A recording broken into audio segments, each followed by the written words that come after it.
Baik, Bismillah, Assalamualaikum warahmatullahi wabarakatuh. Waalaikumsalam. Waalaikumsalam warahmatullahi Waalaikumsalam. wabarakatuh.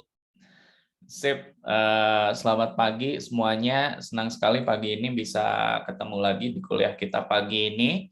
Agenda kita pagi ini dosen tamu, dan saya sudah kedatangan narasumber yang luar biasa nih, Kang Rahadian Novansyah, biasa dipanggil Novan ya. Kang Novan, gimana? Apa kabar? Halo, apa kabar Kang? Sehat? Alhamdulillah. Seger nih. Alhamdulillah. Gimana kerjaan aman-aman? Aman, on track. Alhamdulillah. Alhamdulillah. Sip. Mungkin sebelum nanti Kang Novan perkenalan lebih jauh ya, saya sedikit memperkenalkan kepada teman-teman. Teman-teman, ini Kang Novan gitu ya. Kang Novan ini rekan saya di Jabar Digital Service, seorang backend engineer gitu ya, yang hari ini khusus saya minta sharing tentang unit testing, dan nanti mungkin sedikit dijelasin bedanya unit testing sama integration testing apa sih Kang gitu ya. Kenapa harus sama engineer? Nah, ini yang harus teman-teman pahami, sebuah pengujian software gitu ya. Itu bukan hanya tugasnya seorang tester atau seorang QA, tapi engineer pun, programmer itu bertanggung jawab terhadap yang dia buat gitu ya. Salah satu tanggung jawabnya adalah dengan melakukan unit testing. Jadi pagi ini kita akan belajar banyak dengan Kang Novansa. Kang Novan sedikit memperkenalkan juga, ini agenda dosen tamu. Saya mengajar di Universitas Pendidikan Indonesia gitu ya. Kebetulan teman-teman adalah teman-teman yang mengontrak mata kuliah saya. Oke, biar nggak lama nih, bisa langsung sharing, saya langsung lanjut ke Kang Novan. Silakan perkenalan Kang Novan, lalu lanjut dengan materi yang kami tunggu-tunggu. Mangga, nuhun. Boleh, siap Kang. Sebelumnya boleh share screen dulu ya Kang ya? Mangga.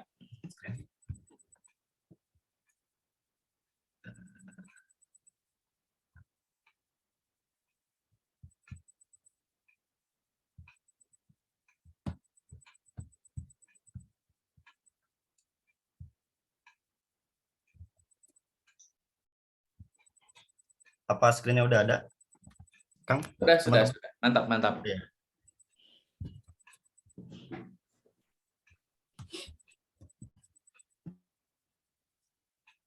Oke. Bismillahirrahmanirrahim. Assalamualaikum warahmatullahi wabarakatuh. Waalaikumsalam. Oke, sebelumnya saya sangat berterima kasih banyak ya kepada Kang Rian udah ngasih kesempatan untuk saya sharing-sharing di sini, speak. Terus kalau ada nanti pada saat saya melakukan demo atau apa suara saya tidak jelas, mohon diinterupsi aja ya, karena koneksinya mungkin lagi buruk. Siap, mantap. Lanjut Kang Novan. Oke, di sini saya akan sharing-sharing sedikit tentang unit dan fitur tes. Ini bagian dari software testing ya. Sebelumnya perkenalkan diri, nama saya Rahadian Novansyah, biasa dipanggil Novan. Saat ini saya bekerja di salah satu organisasi pemerintahan sebagai backend engineer di Jabar Digital Service. Begitu. Nah, untuk profil saya sendiri ini seperti gambar di samping keseharian saya gitu. Depan laptop, ngoding, memecahkan masalah gitu. Ini saya itu yang pegang buku ya. Yang pegang buku ini lagi kotret-kotret biasanya gitu, sebelum coding itu kotret-kotret dulu untuk algoritma problem solvingnya, terus dituangin ke diagram-diagram biar lebih mudah diimplementasi ke dalam codingan. Begitu kurang lebih. Oke, lanjut aja langsung. Sebelumnya mungkin untuk teman-teman mahasiswa ya udah nggak asing dengan sebuah hierarki atau piramida tes ini. Dulu juga saya sempat baca-baca terkait hierarki tes ini waktu kuliah, ada pengujian pelengkap lunak. Ini miliknya Martin Fowler. Bisa dibuka aja linknya di sini tentang software testing. Nah, jika dilihat dari gambar hierarki ini, ada sebuah piramida yang memiliki 3 kelas hierarki. Ada unit, ada service. Service ini biasa disebutnya di sini tuh integration test. Kalau UI ini end-to-end test ya. Nah, jika dilihat di sampingnya juga ada sebuah interpresentasi dari gambar binatang dan gambar uang ya. Oke. Dari yang sebelah kiri dulu, ini tuh melambangkan sebuah kecepatan ya atau speed ya. Nih, makanya dari bawah, kalau dari bagian bawah unit itu relatif lebih cepat ya. Gambarnya kelinci kan, lebih cepat. Kenapa lebih cepat? Karena dengan kita melakukan unit test itu, kita hanya melakukan tes terhadap unit-unit atau partikel-partikel atau modul-modul yang kecil dari sebuah aplikasi gitu. Dan ini relatif cepat untuk dilakukan. Sedangkan makin ke atas, ke yang paling atas, UI atau end-to-end test, ini membutuhkan waktu yang sangat lama gitu. Gambarnya pura-pura kan. Karena membutuhkan beberapa resource atau dependensi dari masing-masing service atau aplikasi. Kemudian yang sebelah kanannya, ini ada gambar uang ya. Kalau yang makin bawah itu makin murah ya, karena lebih mudah dan lebih cepat. Jika makin atas, makin mahal ya. Karena waktu yang dibutuhkan cukup banyak dan resource yang dipakai juga cukup kompleks gitu pada saat melakukan end-to-end test. Oke, nah biasanya yang dijadikan perdebatan di sini tuh di area tengah ya. Nah, siapa yang melakukan testing di hierarki ini gitu. Oke, kita bahas dari bawah dulu. Kalau dari bawah, dari unit test, ini sudah jelas yang melakukannya adalah seorang developer atau programmer ya. Karena dia yang hands-on langsung terhadap kode yang dia buat. Unit-unitnya dia tes secara langsung gitu. Terus metode atau setiap kelasnya dia yang buat kan langsung kan. Ini kalau dulu itu apa ya, white box test ya masuknya kalau untuk unit ini. Karena dia termasuk ada ke dalam kode pemrograman. Nah, yang jadi sering perdebatan itu yang di area tengah ini nih. Service atau integration test. Kadang sering diperdebatkan, ini tuh yang melakukannya siapa sih? QA atau dev ya, atau engineer gitu, atau backend engineer. Nah, setelah saya baca-baca, ternyata yang melakukan integration test ini sebetulnya adalah dev atau programmer itu sendiri. Kenapa? Nah, karena si integration test ini masih berhubungan dengan kode-kode yang dia buat, termasuk unit-unitnya. Jadi integration test itu gabungan dari unit-unit yang nantinya akan saling berinteraksi gitu. Jadi integration test. Nah, jadi saya sepakat kalau integration test ini dilakukan oleh seorang programmer gitu, atau enggak developernya gitu. Ini yang sering diperdebatkan sih, dan sampai sekarang juga malah sering diskusi terkait ini gitu. Karena ada beberapa anggapan yang bilang kalau ini tuh ranahnya QA gitu. Tapi menurut saya ini masih dalam ranahnya programmer atau developer. Begitu. Nah, jika yang paling atas UI atau end-to-end test ini udah pasti ya ranahnya ini QA engineer. Karena di situ udah melakukan testing secara keseluruhan dari aplikasi secara kompleks.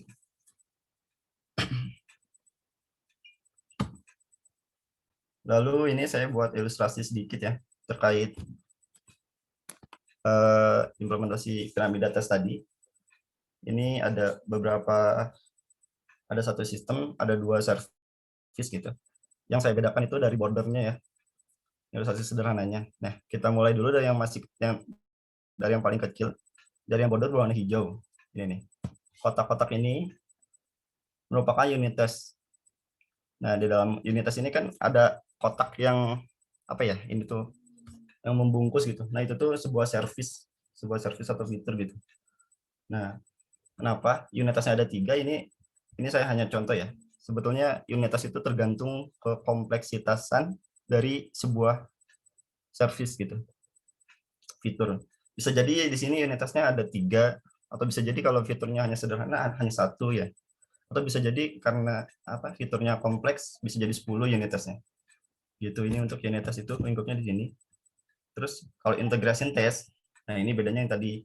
Integration test itu kumpulan dari unit test ya, kumpulan dari unit test yang menjadikan sebuah service itu makin kompleks gitu. Nah, ini yang warna ungu ya teman-teman. Ini lingkupnya itu masih dalam sebuah sistem, tapi dia sudah sudah berhubungan dengan luar gitu. Contohnya dia berhubungan dengan database, bisa berhubungan langsung dengan database gitu. Dan bisa berhubungan, ada hubungannya dengan service lain gitu. Dia sudah dependent ke service lain kalau integration test itu. Begitu. Terus kalau yang service yang warna oranye ini itu adalah end-to-end test. Jadi sudah masuk ke dalam aplikasi, keseluruhan aplikasi yang kompleks gitu. Nah, kalau end-to-end test itu udah seperti ini ya, saya ilustrasikan seperti misalkan ada service order ya, service order, terus dia itu kan pasti berhubungan dengan service produk ya. Nah, dia itu saat melakukan end-to-end test itu sudah dilakukan secara test case yang aslinya gitu, realnya user melakukan order dan berhubungan dengan produk seperti apa. Terus misalkan jika ada order kan biasanya dapat ngirim notifikasi email ya. Nah, end-to-end test itu pasti ngecek sampai email itu terkirim apa enggak gitu. Gitu sih kurang lebih kalau untuk ilustrasi sederhananya. Oke. Karena ini topiknya masuk ke dalam ranah programmer atau developer. Di sini saya akan mengenalkan secara singkat ya terkait circle of life dari TDD. Nah, TDD itu apa sih? TDD itu test driven development, di mana ini sebuah proses pengembangan perangkat lunak yang baik dan modern ya. Kalau TDD ini sangat kompleks, yang berguna untuk membuat aplikasi yang kita buat itu semakin berkualitas. Terus kode base-nya semakin mudah dibaca gitu. Dan yang paling penting untuk meminimalisir bug yang terjadi ketika aplikasi yang dibuat itu akan masuk ke production dari TDD ini.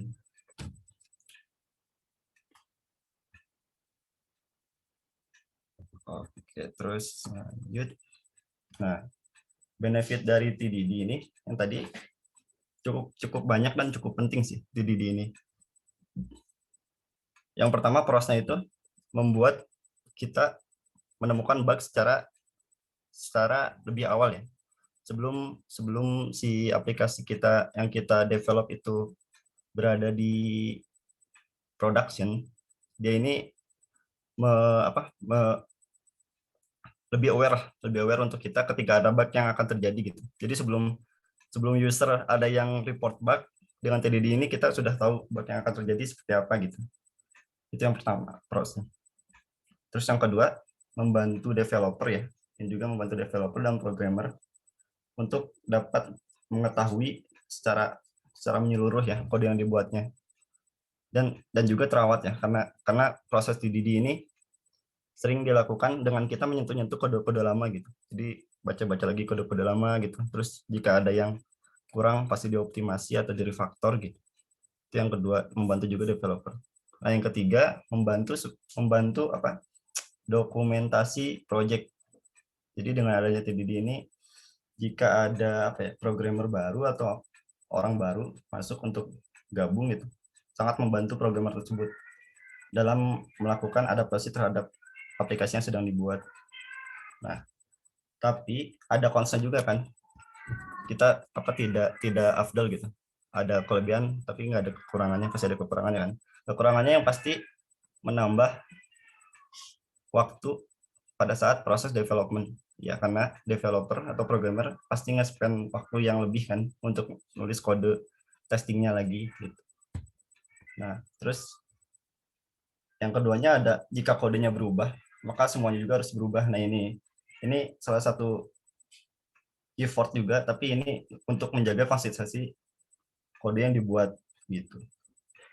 Oh iya, sebelum lanjut itu TDD itu sebenarnya ada dua perspektif ya.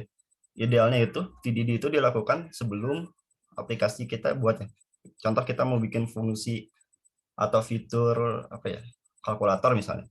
Nah, kita tuh membuat test case-nya dulu, programmer itu membuat test case-nya dulu terkait fungsi kalkulator, baru dia melakukan fungsi kode yang aslinya gitu, fungsi aslinya. Nah, kalau misalkan fungsi aslinya sudah sesuai dengan test case, oke, dia bisa lanjut ke fungsi sebelumnya. Makanya di sini ada seperti circle ya.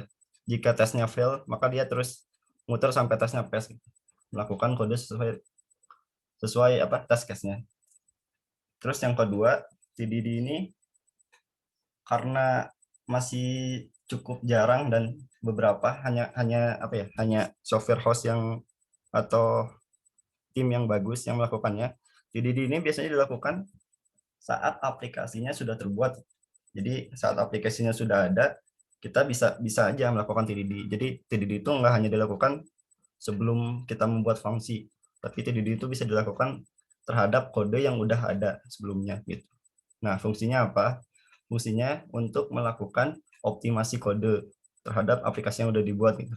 Dengan melakukan TDD, kita kan bisa otomatis kita pasti baca lagi kan kode yang sebelumnya seperti apa gitu. Nah, di situ kita dapat mengetahui beberapa baris kode yang bisa dioptimasi gitu, atau biasanya disebutnya refactor code gitu. Terus, nah lanjut yang lebih teknikalnya, di sini kita akan melakukan fitur test atau unit. Lalu perbedaannya apa sih? Sebetulnya ini tuh hampir sama ya. Sebenarnya ini hampir sama, melakukan testing terhadap kode atau unit tertentu di sebuah aplikasi. Tapi bedanya kalau fitur test itu merupakan fungsional test yang dibuat berdasarkan perspektif user ya. Jadi fokusnya itu ada satu fitur yang dites dengan satu inputan, lalu diproses. Nah, outputnya itu harus sesuai dengan apa yang udah kita define sebelumnya gitu. Kalau fitur. Nah, kalau unit test ini dibuat berdasarkan perspektif programmer. Jadi lebih ke partikel terkecilnya seperti method atau kelas yang ada di sebuah fitur gitu. Nah, itu tuh si method itu tuh sudah mempunyai behavior yang sesuai apa belum gitu. Itu untuk unit testnya. Tapi kebanyakan ya untuk fitur test dan unit test ini sebenarnya hal yang sama, dan seringkali ini tuh menjadi bottleneck jika dilakukan secara bersamaan gitu. Jadi katakanlah ilustrasinya gini lah.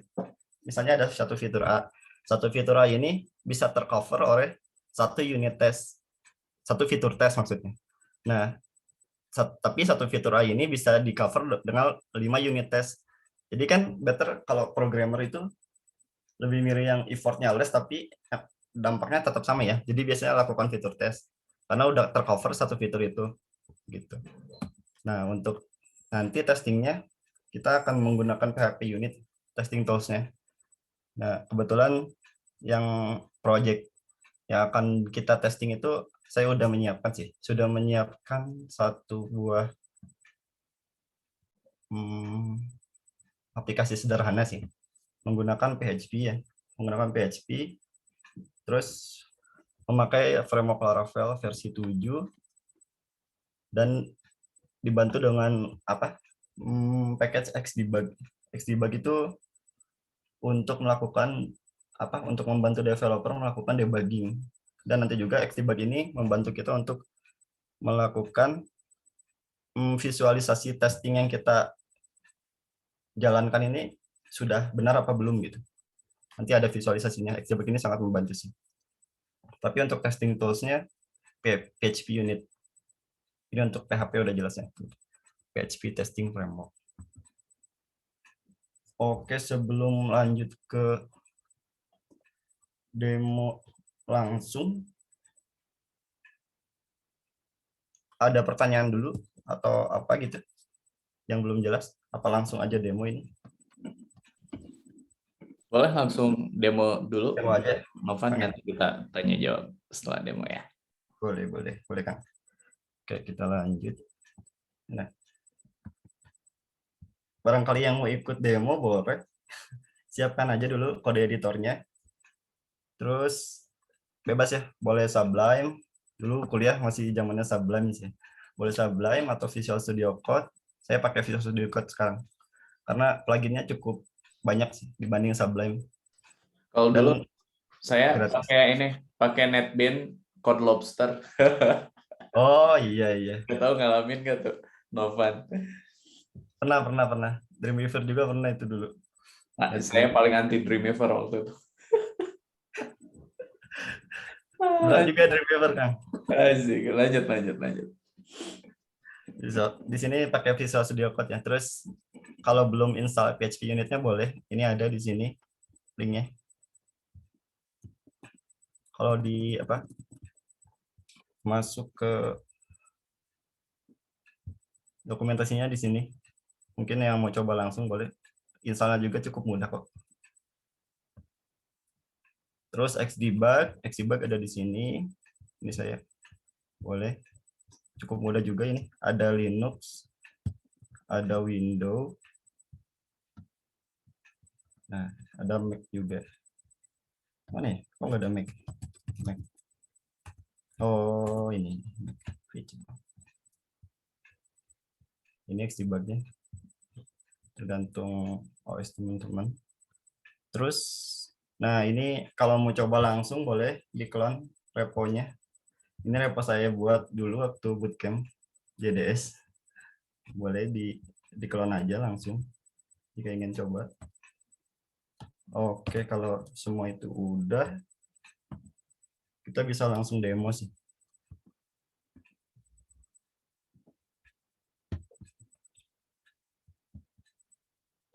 Oke. Ini saya udah ada di Visual Studio Code dan kondisinya saya udah nge-clone ya. Repo yang udah tadi saya sediakan. Udah di-clone di lokal saya. Nah, kita nanti rencananya akan melakukan unit test atau fitur test ke satu buah fitur atau controller outer ya. Outer controller. Ini di sini di dalamnya ada fitur list, ada list yang menampilkan sebuah outer. Di sini ada cukup sederhana sih. Ada parameter untuk sorting, ada paginasi, ada query dan ada untuk ada filter set nanti. Terus ada store. Ini ada fungsi store. Ini fungsinya menambahkan sebuah outer ya. Menambahkan sebuah outer ke dalam database gitu. Cukup sederhana ini proses create. Ini udah dioptimasi sih. Ini asalnya nggak hanya 2 baris, asalnya ada beberapa baris. Setelah baca-baca bisa dioptimasi jadi 2 baris gitu. Jadi dimasukin ke outer request untuk validasinya. Terus yang kedua nanti ada show. Show itu kita hanya mendapatkan data outer berdasarkan ID gitu. Gitu. Terus ada update, jelas pasti ada update-nya. Karena biasanya ada tambah pasti ada update ya kalau ada kebutuhan untuk mengubah data. Sama ini udah dioptimasi menjadi 2 baris. Dan ada destroy. Destroy ini delete outer. Gitu. Dan yang bawahnya ini nanti juga bakal kita tes ini untuk fungsi paginasi dan fungsi searching name. Oke. Nah, sebelumnya kalau kita boleh masuk terminal, kita bisa cek dulu ya. PHP minv. PHP minv ini untuk ngecek versi PHP-nya dan sudah terintegrasi dengan apa aja gitu di dalamnya.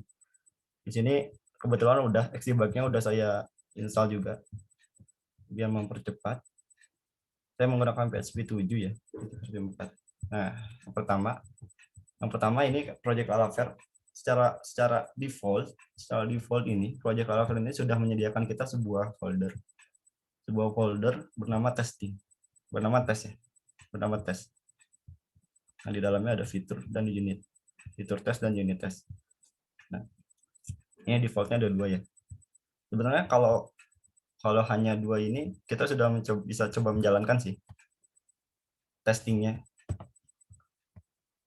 Komennya itu di Laravel itu ke vendor dulu, ke bin, lalu PHP unit. Nah, ini jika di running ada 2 tes yang udah pass dan 2 acceptance, 2 pengujian ya. Dan ya, oke, ini defaultnya seperti itu. Itu untuk tesnya. Oh iya, sebelum melakukan testing kan kita tadi akan menggunakan sebuah visualisasi untuk hasil testing yang udah diuji ya. Bahwa si kode ini udah dites apa belum gitu. Itu tuh ada di PHP unit. PHP unit XML ini. Nah, di sini. Nah, sebetulnya untuk PHP unit ini sebenarnya sudah ada sebelumnya.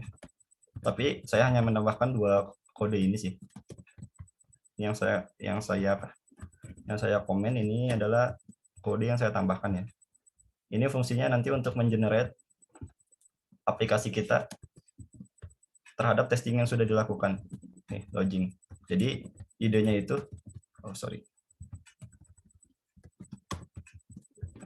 Jadi idenya itu ketika kita melakukan testing, maka kita akan mengenerate sebuah coverage. Nah, coverage itu sebuah visualisasi atau penilaian terhadap sebuah kode yang udah dites apa belum gitu. Nanti saya akan perlihatkan seperti apa coverage. Ini akan mengenerate coverage. Nah, targetnya itu di /report. Di folder ./report. Ini bebas ya. Boleh diubah, tapi secara default dia akan ke ./report. Nah, jika kita masuk ke dalam aplikasinya, coba sebentar.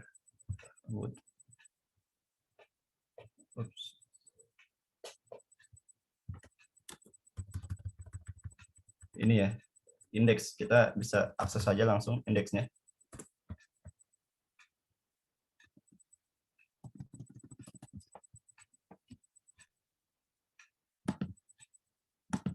Ada 2 browser, dia masuknya ke sini sebentar.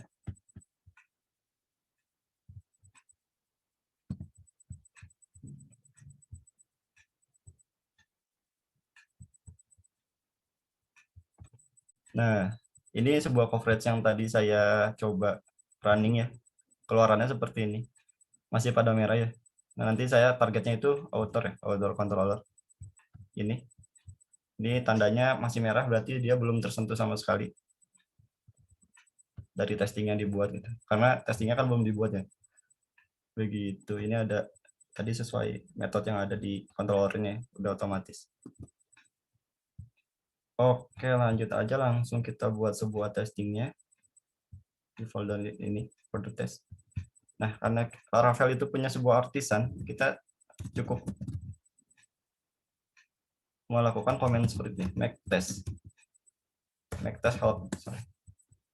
Nah, caranya make test hot, dia akan ngasih tahu komen apa yang harus dibuat.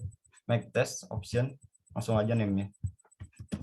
Jadi PHP artisan make test, bebas ya namanya, tapi karena kita spesifik ke outdoor, ya udah outdoor test aja gitu. Nah, ini secara default akan keluar di sini. Nah, auto test.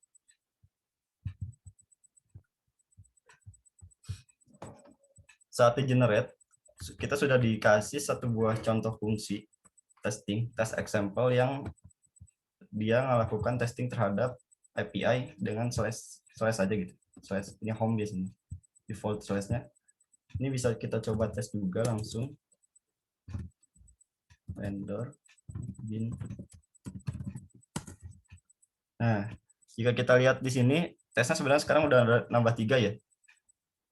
Dan 3 assertion juga, tapi ini tidak akan mengaruh terhadap coverage yang tadi kita rubah ya. Yang tadi kita buka, tidak akan ngaruh ke sini. Kalau kita refresh, nggak ada ngaruhnya. Karena ini hanya sebuah tes. Oh iya, untuk melakukan Xdebug tadi, saya sedikit lupa. Sebetulnya kalau kode seperti ini tuh, ini bawaan Laravel langsung ya. Dia nggak akan nge-generate coverage. Dia hanya melakukan tes di lokal aja, tanpa melakukan generate coverage kayak yang tadi. Kalau pakai Xdebug ini, pakai komen depannya Xdebug mode coverage. Baru dia seperti yang tadi, ke vendor, ke bin.php unit. Nah, ini ada kan sekarang generating code coverage ke HTML format. Sedangkan jika yang tadi kan nggak ada ya, yang ini nggak ada. Namun jika kita balik lagi ke sini, tetap dia tidak akan melakukan update apa-apa karena tidak ada code fitur atau unit test yang dilakukan terhadap controller ini. Oke, yang pertama mungkin kita hapus aja dulu ini karena akan dipakai. Nah, yang pertama idenya itu jika kita melakukan unit test atau fitur test itu sebisa mungkin kita melakukan testing secara isolate gitu. Yang dimaksud isolate itu dia melakukan tesnya ya udah hanya di lingkup tesnya aja, nggak nyentuh ke bagian luar seperti misalnya service A atau apa third party yang lain gitu. Ini tuh terisolat sebisa mungkin. Karena kan ini unit test atau fitur ya. Beda sama nanti kalau end-to-end test gitu yang udah semakin kompleks gitu. Di sini kita bisa menggunakan sebuah refresh database. Nah, refresh database ini apa sih? Nah, ini yang tadi saya bilang untuk mengisolate sebuah testing. Jadi si database ini jika kita klik, jika pengen tahu si ini refresh database ini apa, sebuah thread apa sih? Nah, ini udah dikasih tahu nih. Define hooks to migrate database before and after test. Jadi refresh database ini digunakan untuk kita melakukan sebuah tes dan nanti akan berhubungan database kan. Nah, tesnya si database ini tuh hanya ada ketika kita sebelum melakukan tes, lalu melakukan tes dan after tesnya dia akan dihilangkan lagi gitu. Jadi ini tidak menggunakan database asli. Kebayang kalau misalnya pakai database asli dan apa testingnya itu di aplikasi yang udah jalan di production ya. Misalkan kita nambahin suatu atau enggak author, misalnya autornya itu kita nambahin testing delete, karena otomatis dia pasti nge-delete database aslinya ya, itu kan sangat berbahaya ya. Apalagi untuk aplikasi yang udah jalan di production. Nah, sebisa mungkin kita nge-isolate gitu. Kita hanya melakukan database untuk testingnya aja gitu. Terus yang kedua, yang pasti kita perlu sebuah public function untuk melakukan setup. Nah, ini setup environment untuk tes. Ini sangat penting sekali sih. Caranya sebentar.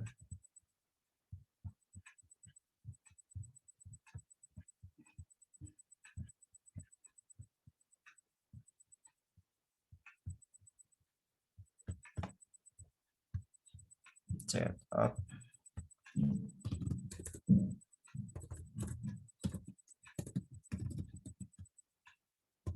Bisa menggunakan sebuah parent setup.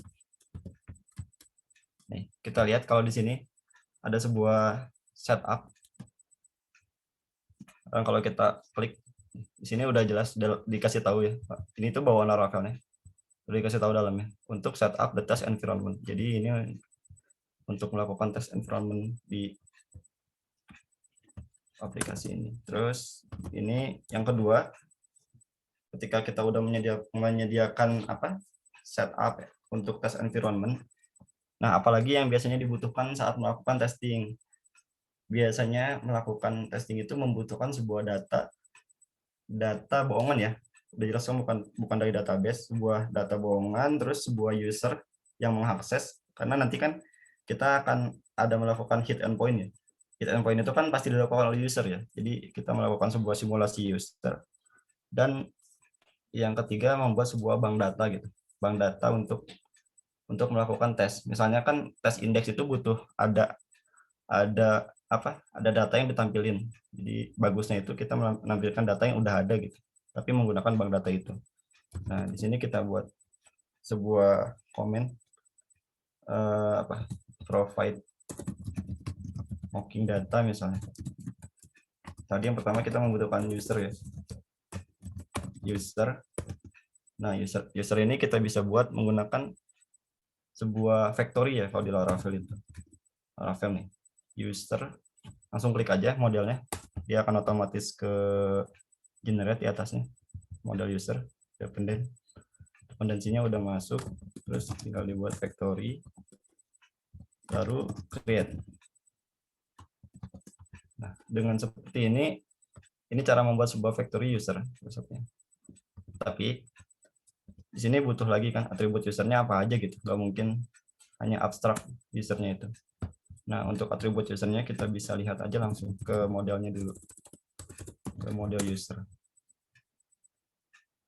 Nah, dia membutuhkan nama, email, password, status. Oke. Sini kita akan membuat sebuah user dengan nama, namanya mau apa ya? Bebas.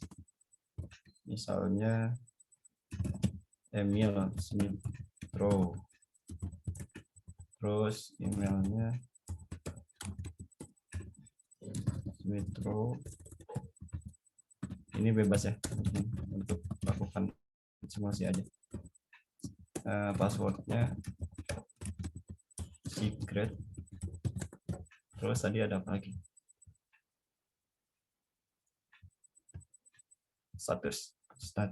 Statusnya aktif misalnya.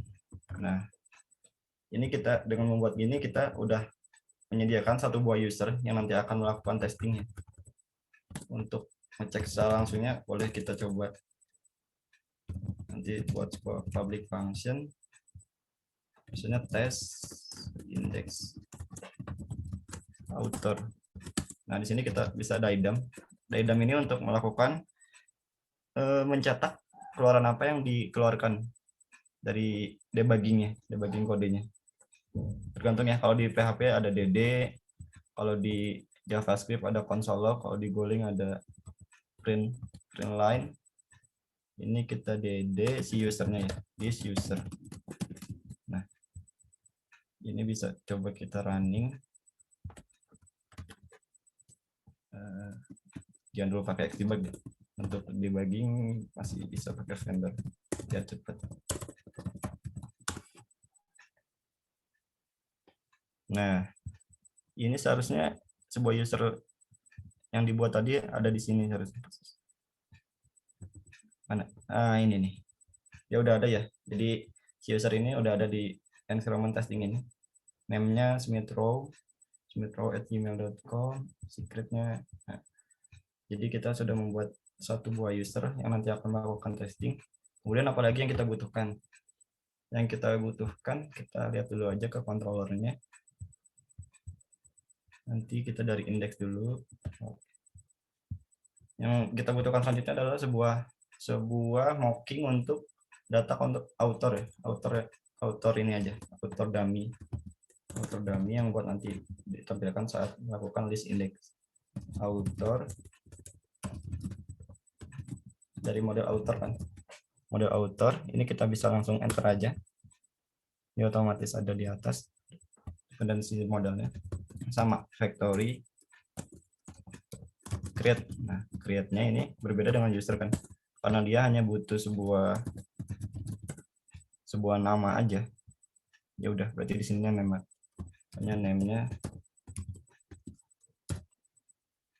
name-nya apa ya? Arsen Swinger. Ini autornya Gunners.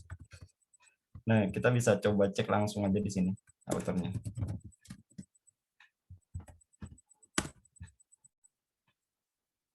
Nah, ini udah ada. Oke, author Swinger udah ada, sama usernya udah ada. Oke.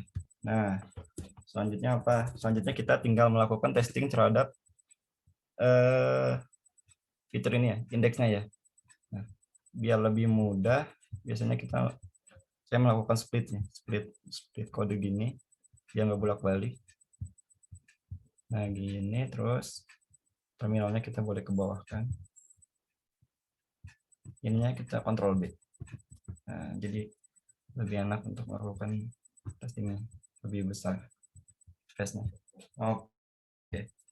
Nah, biasanya apa aja sih yang dibutuhkan saat melakukan testing untuk sebuah fitur ini ya? Yang pertama pasti berhubungan dengan algoritma juga ya, algoritma apa aja, cara melakukan tesnya gimana sih. Nah, biasanya saya melakukan komen-komen dulu, komen-komen code gini. Misalnya yang pertama kan pasti butuh sebuah mocking data. Terus kalau mocking datanya udah ada, yang pasti kita akan melakukan sebuah hit endpoint. Hit endpoint-nya berarti hit happy atau endpoint. Nah, yang ketiganya kita perlu melakukan sebuah pengujian apakah ini sudah sesuai atau belum dengan menggunakan assertion. Nah, gini. Jika udah gini kan udah seharusnya sudah selesai untuk algoritma testingnya. Sekarang kita coding aja ininya. Yang pertama, untuk melakukan index user ini kita membutuhkan sebuah user kan, user dari user yang sudah diabstraksi di atas. Dan yang kedua, hit endpoint. Hit endpoint-nya berarti kita tampung sebuah respon this acting as. Nah, acting as ini apa sih? Acting as ini kita melakukan tes sebagai siapa gitu. Kita di sini kan sudah punya user ya. Udah langsung kita melakukan testing sebagai user. Langsung mau ngetes apa endpoint-nya. Untuk endpoint sendiri, kalau misalkan lupa atau apa, biasanya saya ngecek dulu sih di artisannya, di terminalnya. Di Laravel, apa ya? PHP artisan root list kalau nggak salah. Nah ya benar. Root list. Tadi author ya, author index oh, di sini. Nah, kita akan melakukan API testing terhadap API ini gitu. Menggunakan metode get. Nah, karena di Laravel bisa dialias nih. Jadi kita nggak perlu nge-hit ini, tapi kita hanya perlu name-nya. Ini jadi tiap routing itu mempunyai name, specific name. Biar lebih kebaca langsung aja author index. Jadi kita akan menggunakan name tersebut untuk melakukan hit endpoint-nya. Tadi kan metodenya get route, name-nya author index. Nah, di sini kita udah melakukan sebuah hit endpoint terhadap index author. Bisa di DD aja, daidam si responnya. Ini udah sesuai belum dengan apa yang kita inginkan ya, dengan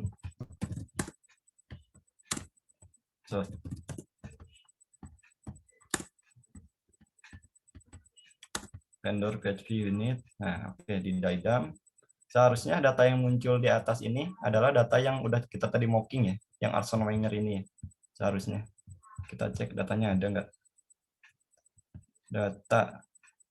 Data nih. Jadi si list author ini sebenarnya udah ada ya, karena ketika udah menyiapkan di environment test tadi, Arsene Wenger. Nah, seharusnya udah bisa. Sekarang kita masukkan lanjut ke proses acceptance. Acceptance-nya bebas. Ada beberapa pengujiannya, ada kita menggunakan status saja. Tadi kan di sini statusnya oke. Kalau ini oke itu di kode HTTP itu 200 ya, harusnya. 200. Oke. Kita coba running. Nah, berhasil untuk melakukan sebuah testing di sebuah indeks. Acceptance-nya 3. Kalau ini cuma 1 ya. Kita bisa juga nambahin si acceptance-nya bebas nih. Semakin banyak assertion, semakin bagus gitu. Misalnya assert oke misalnya. Nah, udah ada. Jadi nambah ya 4 assertion-nya. Jadi semakin banyak assertion semakin bagus. Ini nggak hanya oke juga sih, ada banyak juga. Mau 5 atau mau berapa bebas. Nah, jika kita melakukan dengan Xdebug yang tadi, kita masukkan ke dalam ini ya, ke dalam sebuah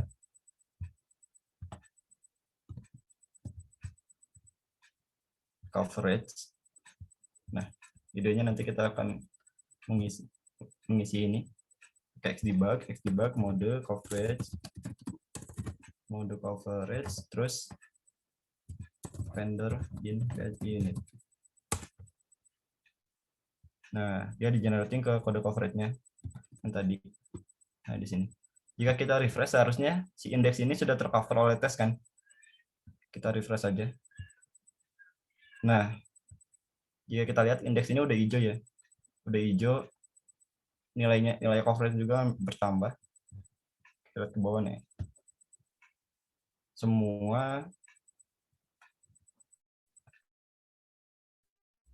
codingnya udah tercover oleh tes.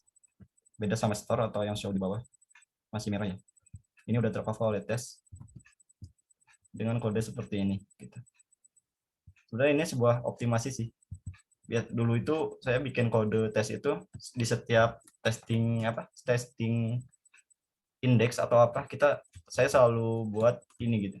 Ini tuh selalu berulang di sini. Begitu pula si user. Jadi dulu tuh buatnya itu di sini. Nah, di mocking data di sini. Tapi karena tesnya banyak ya. Saya pikir ini bisa ditaruh di mana gitu dan dipakai oleh semua tes gitu. Jadi ini bisa ditaruh di atas. Si mocking data ini bisa ditaruh di atas, maka kedua mocking ini bisa digunakan semua proses testing di file ini gitu. Jadi cukup singkat, kita hanya untuk abstraksi lagi si usernya buat dilakukan ke sini. Gitu untuk tesnya. Kalau selanjutnya, oke, lanjut aja ke store misalnya. Ke store, kita buat sebuah function test store outer. Oh iya, ini mau ini aja sedikit best practice untuk testing. Best practice untuk testing itu biasanya depannya itu harus ditambah tes ya, biar apa? Biar tahu kalau ini tes untuk store gitu. Kalau kita hanya gini, biasanya error sih. Dia nggak akan ngebaca. Sorry. Oh ini ada tesnya. Kita tes yang udah ada aja. Tesnya ini kita nggak pakai tes ya.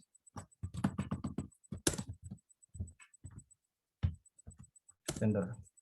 Tuh, ada warning satu di auto test. Kenapa? Karena dia nggak tahu kalau ini tuh sebuah file untuk sebuah function untuk dilakukan testing. Nah, ini ada beberapa cara ya. Kadang ada beberapa perdebatan juga dari masing-masing programmer. Misalnya gini bisa gini, tapi kalau pengen kayak gini, kita perlu menambahkan sebuah kode blok di atasnya. Dan dikasih tahu kalau ini sebuah tes. Gini. Sebuah tes. Kalau kita running, tuh tetap jalan. Tanpa di depannya tanpa ada tes gitu. Kan kalau kita tetap melakukan coverage juga tetap jalan. Tuh, tetap jalan. Dengan cara nambahin tes gini. Tapi saya biasanya nambahin aja gini sih. Nambah tesnya apa? Index outer kan. Langsung aja tanpa ada kode blok. Lumayan kan, ini ada berapa baris ya? 5 baris. 5 baris. Cukup boros juga. Terus yang kedua, lanjut ke store tadi. Test, store, outer. Nah, di sini hampir sama. Kita perlu mocking data, get endpoint, get API, terus tiganya accept kan. Oke, lanjut ke yang outer. Kita butuh apa aja sih saat melakukan tes ini? Oke, yang pertama pasti yang tadi sama. Kita memerlukan user yang akan melakukan testing di outer ini. Yang kedua, karena ini sebuah atau proses kita menambahkan data terhadap sistem, berarti kita perlu ada sebuah input yang kita masukkan. Nah, ini biasanya kalau lagi kalau ngobrol biasanya itu tuh namanya request body ya. Request body itu yang dikirim dari depan ke dalam, ke back end gitu, ke bagian belakang. Nah, ini kan outer berarti kita perlu punya sebuah inputan. Karena outer hanya butuh name, nah inputannya apa? Kita mau nambahin outer siapa pada saat proses ini gitu. Misalnya Alexander KZ.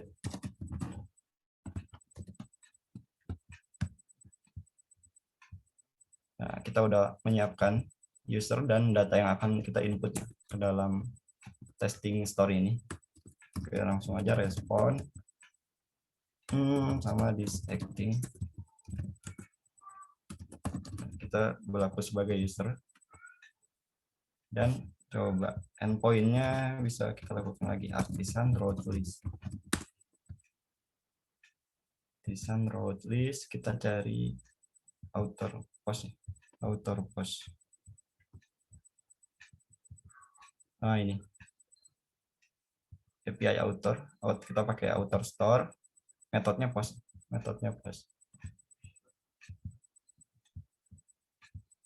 Post route outer. Udah dikasih tahu sama Visual Studio Code-nya. Tinggal pilih aja store. Oke. Nah, kalau kita coba DD respon, kita coba DDump debugging-nya.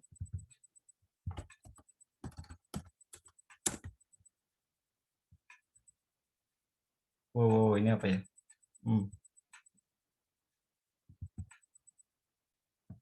Oh, banyak sekali sebentar. Pasti ada yang salah ini.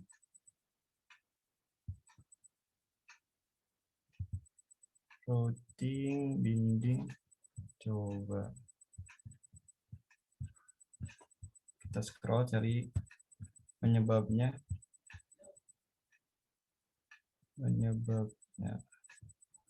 Oh, ini message-nya. The given data was invalid. Dia kena validasi di sini. Kenapa? Kalau kita cek dulu,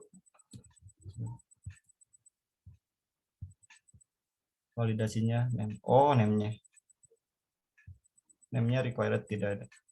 Oh, name-nya belum dipasing ke API ini.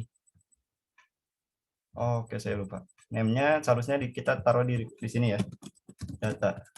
Nah, ini data ini. Data ini kita lempar di sini. Kita kan mau masukin Alexander tadi. Seharusnya sekarang udah bisa sih, udah terbuat. Udah cluster. Oke, kita coba tes.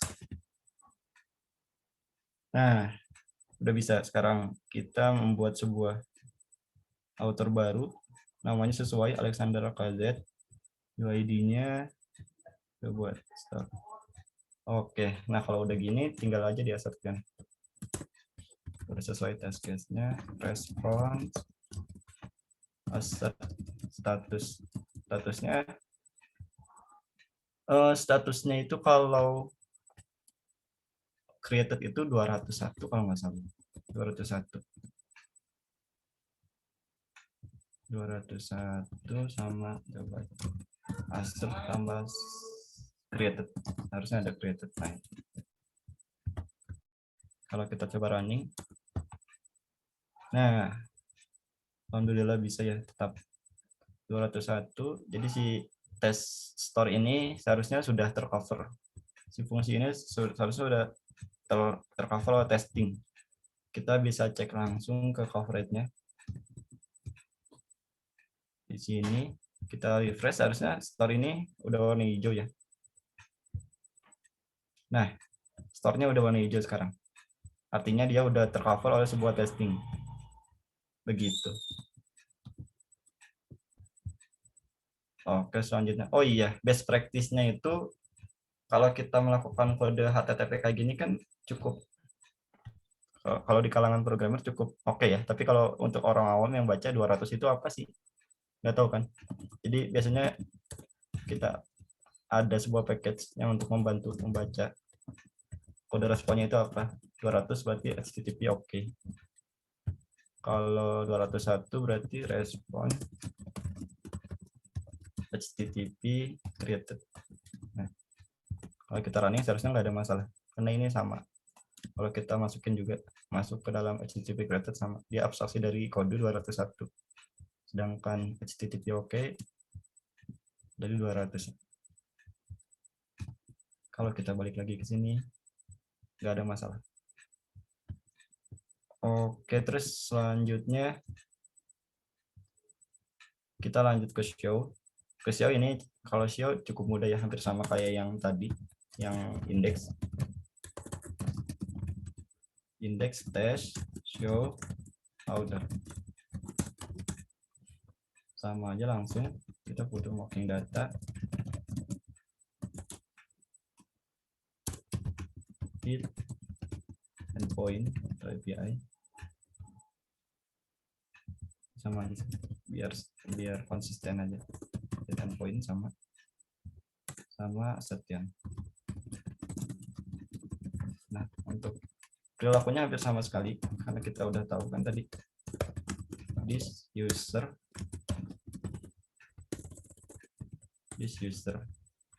Nah, terus untuk hit endpoint-nya respond is acting as user. Route-nya apa? Kalau kita get, berarti pasti get. Kalau kita mau dapetin data, terus pas route outer show udah dikasih tahu sama lagi. Nah, karena di sini kita mendapatkan data ID user dari dapetin user berdasarkan ID, kita perlu nge-parsing sebuah ID yang akan kita cari gitu. Kita carinya karena kita udah punya mocking data ya. Mocking data sangat berguna sekali sih untuk proses testing ini. Jadi kita nggak perlu di sini taruh 3 atau apa. Kita taruh aja langsung di author. Kita udah punya author, ID-nya aja cari ID. Nah, jika direspon,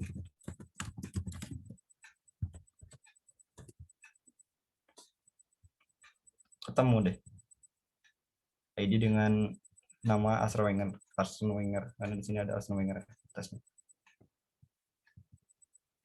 Setelah itu seperti biasa assertion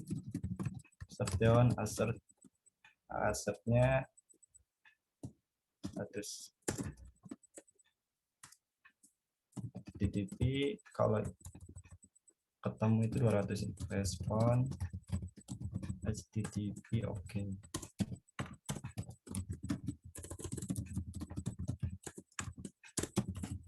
Nah, kalau kita running tes buat show, oke, 5 tes, 8 assertion. Assertionnya kita refresh di sini. Nah, show-nya juga udah hijau. Show-nya udah hijau. Kita lihat ke bawah dan udah hijau juga untuk kodenya. Gitu. Kalau selanjutnya ada lagi update sama destroy. Udah kita beresin aja sekarang. Public semua function test update outer. Test update outer sama kita copy aja sih, karena dia hampir sama behavior-nya sama yang delete yang create. Copy aja.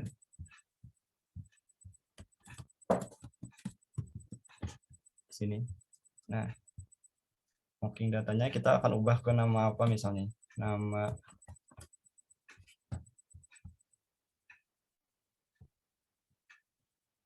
Namanya bebas, Aubameyang.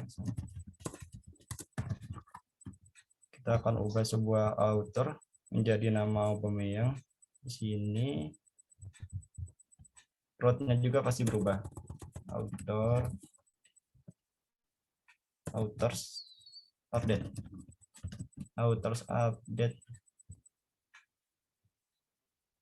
Oke, coba kita running. Sorry.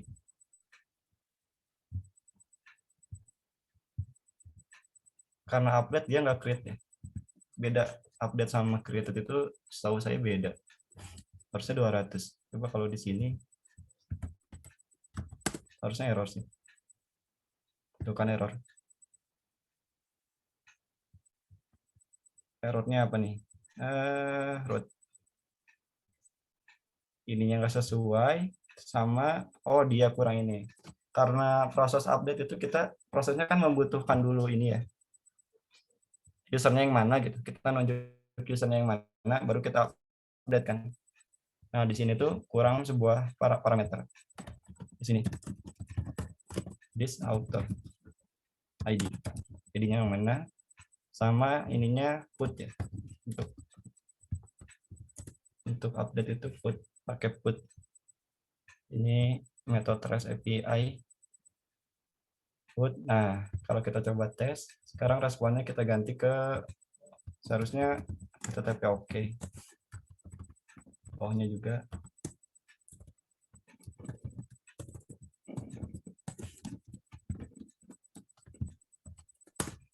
Oke, running. Nah, ada 10 assert sama 6 tes. Seharusnya si update ini sudah tercover oleh sebuah testingnya.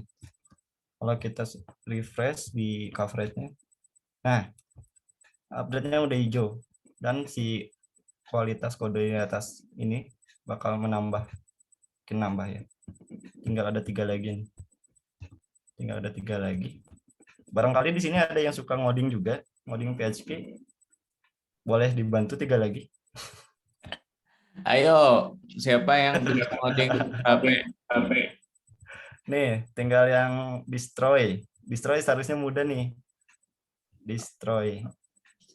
Sama paginasi mudah sih. Siap. Tapi menarik Kang Novan. Teman-teman, unit testing itu kan idenya adalah memiliki komponen terkecil ya. Unit terkecil gitu ya. Kalau misalkan kita melihat sebuah kelas, berarti yang kita uji itu metode. Nah, kalau misalkan dalam satu kelas itu ada 5 metode, berarti kita harus menguji 5 metode tersebut. Tadi Kang Novan memperlihatkan kalau misalkan di kelas aslinya metodenya indeks, berarti di kelas tesnya itu kita buat tes indeks gitu. Jadi artinya metode tes indeks itu adalah metode yang akan menguji metode indeks di kelasnya gitu kurang lebih ya. Ya, betul Kang. Betul sekali. Ini mau dilanjut atau gimana Kang Novan? Boleh kalau mau sampai 100% biar enak gitu. Boleh. Lanjut dulu, nanti kita lihat hasilnya ya teman-teman. Boleh. Ya. Gak apa-apa lanjut aja Kang, masih ada waktu kan? Boleh. Kuliah saya sampai jam 9, santai. Oh iya, oke. Kasihkan kalau udah. Nggak apa-apa. Oke, kita beresin aja. Sebelumnya ada yang ngoding juga, Kang Rian? Di kelas Kang Rian?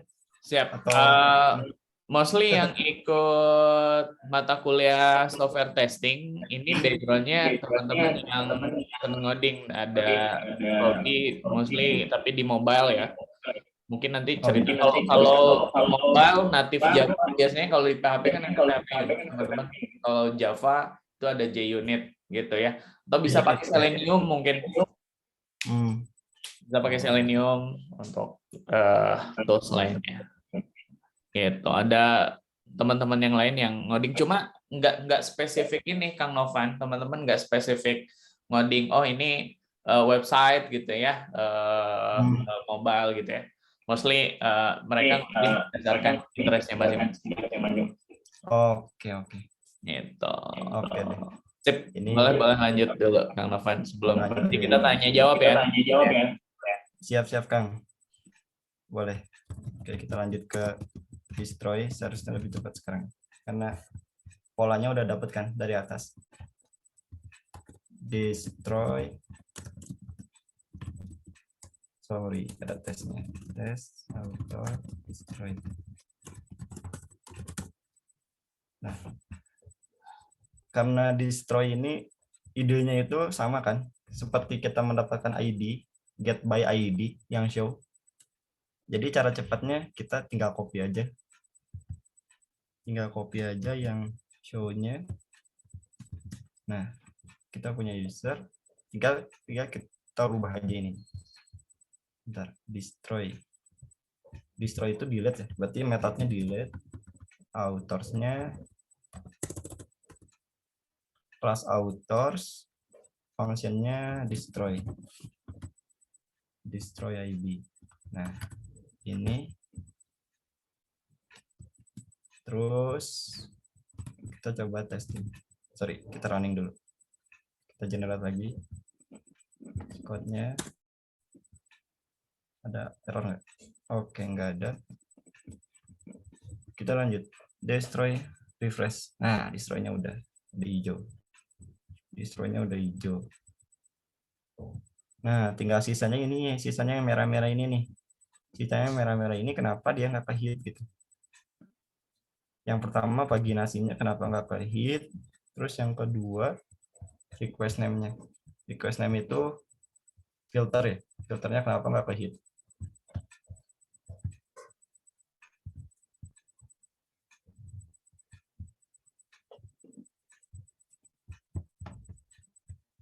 Kita langsung aja buat testingnya biar ini tercover juga.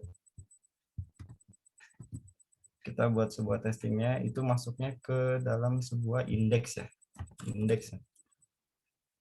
berarti karena kan function get pagination index ini, coba kita copy, dia dipanggil di mana? Nah, dia dipanggil di indeks, berarti testingnya tidak jauh seperti yang dilakukan pada indeks. kita buat terlebih dahulu public function tes namanya yang mendeskripsikan paginasi. Ya udah, paginate index author. Nah, untuk mempercepat lagi, karena dia sama dengan yang indeks behaviornya, kita copy aja indeksnya. Kadang copy paste itu berguna juga, tapi kadang juga jadi sebuah bumerang ya kalau disalahgunakan copy paste-nya. Jadi cepat kan, ini indeksnya udah dapet. Nah, gimana cara kita biar masuk ke dalam kondisi if ini, gimana gitu. Kalau kita lihat dari kodenya itu, if ini masuk ketika ada array yang sesuai dengan array yang udah di define di atasnya gitu. Oke, berarti idenya kita perlu memparsing sebuah parameter di sini.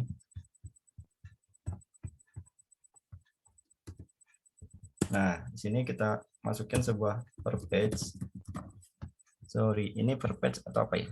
Kita cari keywordnya dulu, key-nya yang dia masukin per page. Oke, per page sama dengan berapa nih? 50. 50.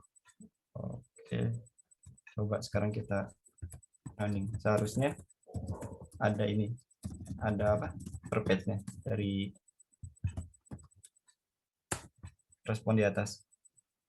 Nah, kita tinggal cek aja dari DAM debuggingnya, datanya hanya satu, tapi kita fokus ke per page-nya. Per page. Nah, ini udah ada nih. Per page-nya udah betul 50. Udah betul 50, sekarang kita coba langsung aja. Atau 10 juga bisa seharusnya. Kita coba 15 DD respon. Seharusnya 15 yang keluar dari per page-nya.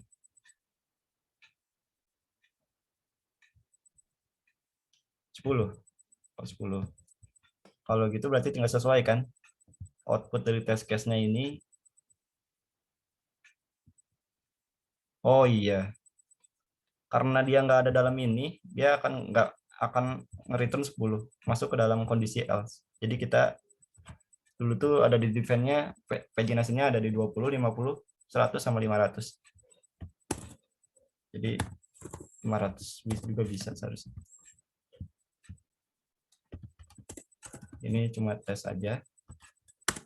Tapi jarang sekali sih pakai paginasi 500. Oke, udah bisa nih. Sekarang kita coba cek paginasi ini jalan nggak, atau sudah tercover sebuah coverage nggak. Nah, paginasinya udah tercover ya. Nah, udah masuk ke kondisi ini karena dia masuk ke dalam page allowed yang di atas ini. 20, 50, 100, 500. Ini tergantung teman-teman pada saat developing ya. Kesepakatannya seperti apa untuk paginasi ini, tapi sangat jarang sekali sih kita ngasih paginasi 500. Karena itu nanti performansi API-nya akan sangat berat ya, karena kita ngeload 500 data dalam satu kali hit endpoint gitu. Tapi ini kemarin dulu pas bootcamp hanya sebuah tes aja, sebuah roles aja. Biasanya hanya 15 atau 50 gitu, paling maksimal juga. Kita yang paginasi udah. Terus selanjutnya yang search. Yang search itu membutuhkan testingnya. Ini hampir sama sih. Behavior-nya hampir sama dengan yang ini. Kita rubah aja paginate jadi search index author. Nah, kalau searching ini dia pakai keywordnya apa ya? Keywordnya name. Keywordnya name. Name-nya kita mau nyari siapa? kita mau nyari misalkan namanya dari author ya, author name. Nah, kita coba cari coverage-nya. Nah, udah jalan 16, nambah 2. Kalau enggak, kita lihat dulu responnya. Apa benar sesuai? Seharusnya udah sesuai sih, karena tesnya udah pas.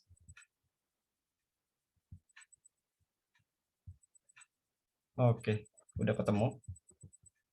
Kalau kita cek coverage-nya, seharusnya sekarang kondisinya semua unitnya sudah tercover oleh sebuah testing. Nah, alhamdulillah. Di sini udah ada sebuah visualisasi, semuanya udah hijau ya teman-teman. Udah hijau, udah tercover semua nih untuk satu author ini.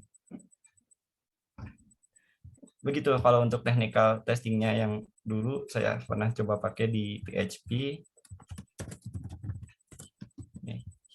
Emang cukup memakan waktu developer ya untuk melakukan testing ini. Tapi di sisi lain menambah confidence developer tersebut ketika aplikasi sudah deploy ke production gitu. Ya. Karena code kualitasnya juga meningkat tentunya. Betul. Malah sekarang itu sangat ini Kang, sangat penting dan udah biasa TDD itu di kayak startup gitu, Gojek atau apa itu udah wajib bikin tesnya. Iya benar. Ya, saya jadi ingat masa ketika saya masih zaman jadi programmer, Kang Novan. Dulu basic saya tuh pernah juga kan? Pernah coding juga? Basic saya tuh engineer. Saya web engineer gitu ya. Saya full stack. Karir saya berawal dari front end, justru belajarnya di front end, banyaknya di front end, bikin tem, jual tem di Temforest gitu. Tumblr tem, WordPress tem, itu 2011 lah ya, sampai akhirnya pensiun coding itu tahun berapa? 2016, 2017 saya masuk coding. Jadi kalau coding mah ya masih bisa lah, tapi speednya nggak kayak Kang Novan mungkin lah ya. Nah, jadi dulu saya ingat test driven development itu kan salah satu metode agile ya, agile software development. Yang pernah saya sampaikan juga teman-teman di kelas software engineering ya, bahwa ada satu metode namanya test driven development. Idenya adalah bahwa seorang engineer itu bertanggung jawab kepada apa yang dibuat. Betul sekali. Itu. Sebetulnya konsepnya sudah lama, dari 2011 udah mulai tuh test driven development. Dulu belum namanya VS Code. Saya pakai NetBeans dulu. NetBeans, JUnit, JUnit gitu ya kalau di Java, karena saya dulu juga ngoding Java. Menarik gitu ya, dan itu yang dibiasain sama tim bahwa kita sebagai engineer ya harus bertanggung jawab. Dan teman-teman di sini, teman-teman semua calon engineer, calon bagian dari sebuah squad software engineering team gitu ya, product development team ini paham gitu ya apa itu unit testing. Tapi intinya teman-teman tadi Kang Novan itu menjelaskan dengan sangat jelas apa itu unit testing, lalu bagaimana cara melakukannya. Intinya adalah setiap teman-teman membuat kode kelas tadi, teman-teman harus menguji unit terkecil dari kode teman-teman, yaitu apa, metode gitu ya. Setiap metode yang akan diuji itu harus dibuat test case-nya gitu ya. Ini yang menarik, boleh teman-teman yang lain mengacungkan raise hand-nya gitu ya untuk bertanya ke Kang Novan. Tapi sebelum teman-teman nunggu teman-teman yang lain yang raise hand, saya ini menarik untuk saya tanyain gitu ya. Karena tadi kan ada ini Kang, ada perdebatan gitu ya antara QA engineer dengan software engineer, siapa nih yang melakukan testing gitu ya. Tapi pemahaman saya dengan konsep test driven development itu tuh engineer yang Iya. yang bertanggung jawab gitu ya. Kalau konsepnya TDD ya, Benar, TDD. benar. Nah, kalau misalkan oke lah katakan TDD akhirnya engineer nih yang menguji gitu ya, melakukan unit testing. Test case tetap harus dibuat sebelumnya dong, test plan dibuat sebelumnya Betul. dong gitu ya. Nah, pertanyaan Betul, saya, betul. gimana kolaborasi engineer dengan QA, karena QA pun harus membuat test case gitu ya, membuat test case yang baik untuk sistem yang akan mereka uji. Apakah membuat test case-nya bareng-bareng atau test case-nya disediain misalkan sama QA, atau oh ini mah ranah engineer aja gitu ya jadinya. Gimana Kang itu Kang? Kalau sepengalaman sih pasti ada sangkut pautnya sama QA ya. Yang pasti ngobrol sih Kang. Sama QA ngobrol dulu, terus biasanya di-define sih. Entah itu best practice atau apa. QA itu nge-define dulu, terus nanti kita coba buat test case-nya di coding-nya gitu. Jadi meskipun apa, kalau dulu ya QA itu udah bikin test case-nya, terus kita coding kan. Karena konsep dari TDD itu idealnya itu kita bikin coding testing sebelum kita bikin fungsi yang sesungguhnya ya. Nah, kalau dulu itu bikin dulu test case-nya sih Kang. Tapi dulu sempat ngobrol juga sama QA-nya, nggak hanya engineer aja. Entah sih. Kalau dulu saya gitu sih Kang. Oke, berarti memang kolaborasi sama QA baik gitu ya, tapi kalaupun enggak, engineer bisa bikin test case-nya lebih awal sebelum ngoding ya. Gitu. Benar-benar. Teman-teman bisa lihat di sini ya perbedaan kemarin manual testing gitu ya. Sebetulnya ini apa ya? Disebutin automated testing ya automated testing gitu ya.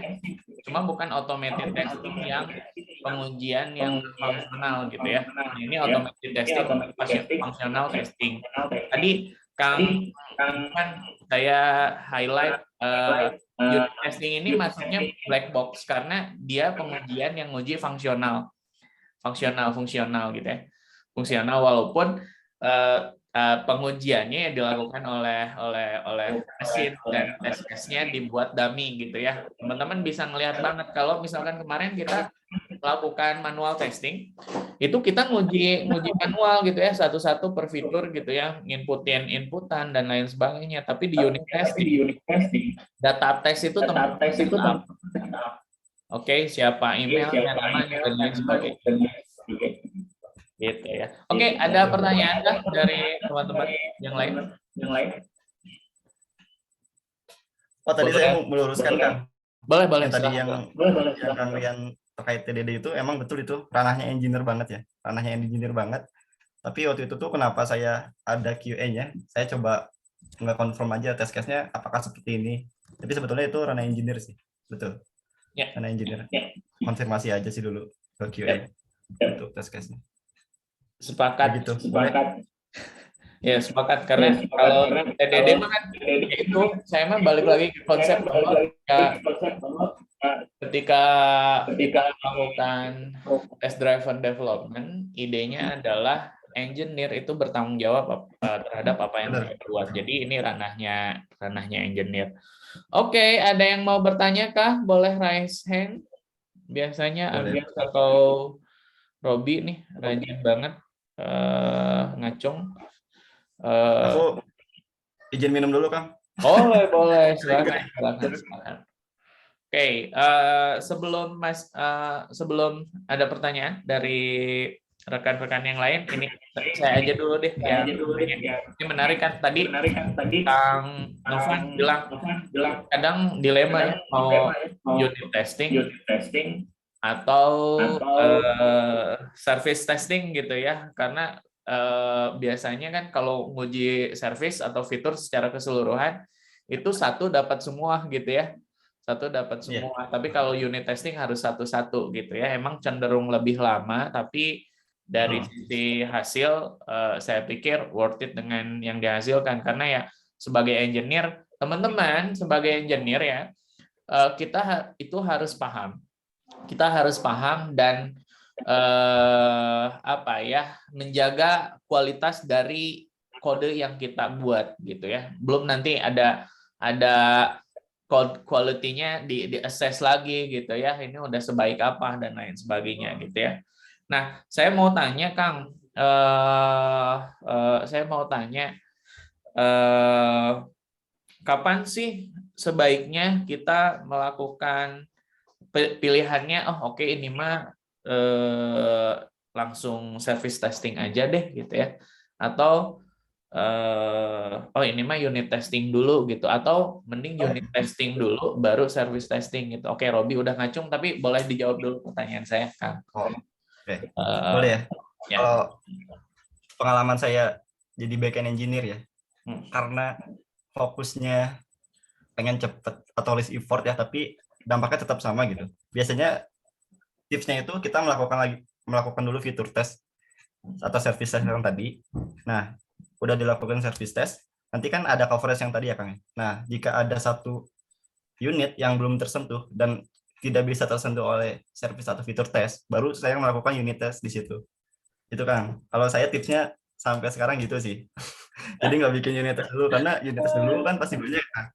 Jadi fitur test aja dulu, terus coba kita lakukan testing, lihat coverage-nya. Coverage-nya apa udah cover semua belum? Kalau belum, baru unit test. Nge-cheat ya, yang gimana caranya biar lebih cepat. Tapi konsepnya dari unit terkecil kan. Bener konsepnya, karena kalau udah masuk ke industri apa ya, yang udah kerja gitu, terus di press sama timeline atau apa gitu, jadi secara nggak langsung secara hukum alam jadi bikin gimana ya cara cepat ya. Tapi idealnya itu sesuai hierarki yang tadi ya Kang. Hierarki yang tadi kan ada unit, service, end to end. Nah, idealnya itu pasti dari bawah, nggak mungkin kita langsung ke tengah kan. Idealnya itu dari bener ya gitu loh. Caranya unit test dulu gitu. Jangan ditiru.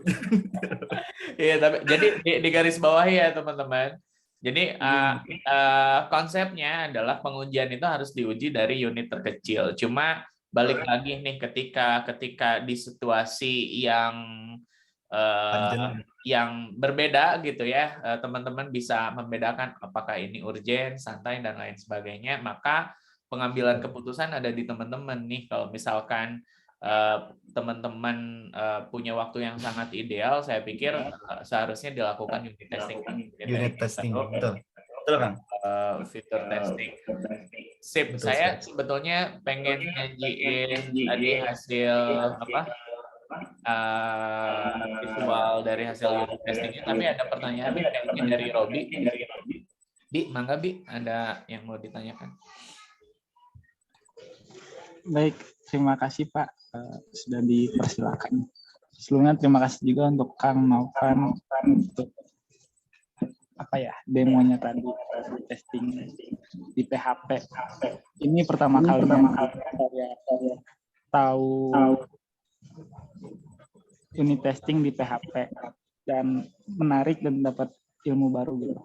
Sebelumnya pernah unit testing tapi cuman di Android karena fokusnya di varian mobile. Pertama mungkin pertanyaannya kalau yang tadi dipraktikkan, didemonstrasikan, ada fitur atau insert ke database, update ke database, delete ke database, seperti itu ya. Apakah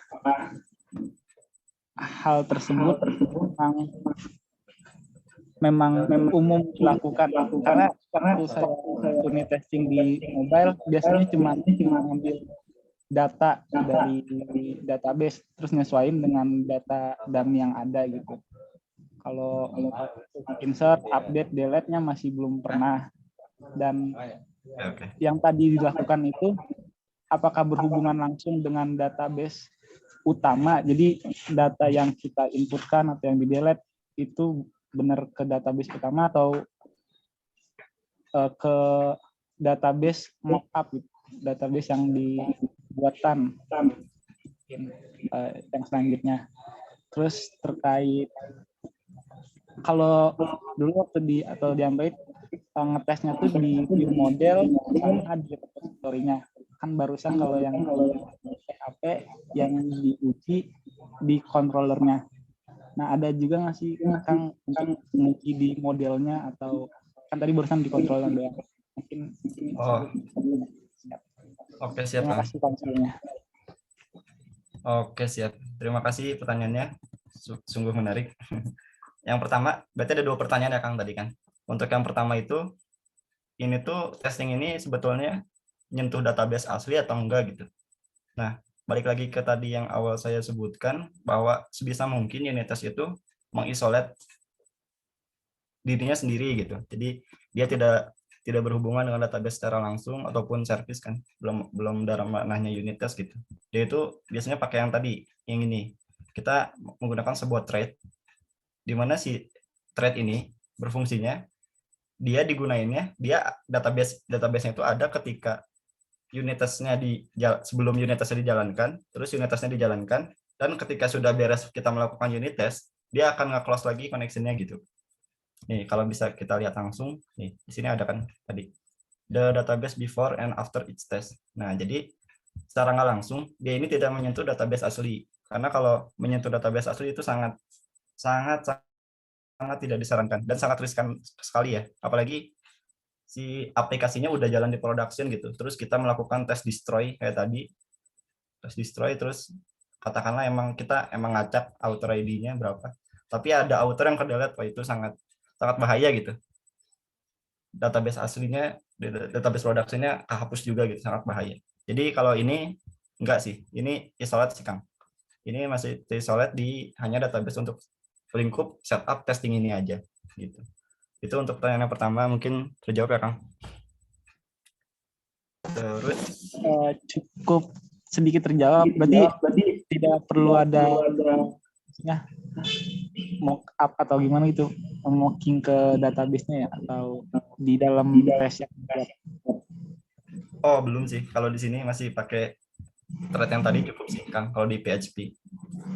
jadi Ini, karena behavior-nya sama kan kayak database asli. Soalnya di sini juga udah di define di PHP unitnya udah otomatis define sininya database connection-nya. Gitu. refresh database ya. Oke, siap. Non Kang. Ya mungkin di bahasa pemrograman lain beda-beda ya Kang. Kalau saya best practice-nya di Laravel ini ada pakai ini. Gitu. Oh, ini di Laravel aja Kang. Kalau misalnya di code emitter beda lagi gitu ya. Sepertinya beda lagi. Beda lagi, siap. Dan ada beberapa kasus juga beda sih. Tapi behavior-nya sama kayak gini, hampir sama. Tapi yang namanya beda, package-nya juga beda. Terus untuk yang kedua, tadi tuh misalkan yang di mobile ya Kang ya, di mobile, terus bukan ngetes apa controllernya ya. Tadi tuh ngetes apa kan kayak repository atau iya, apa?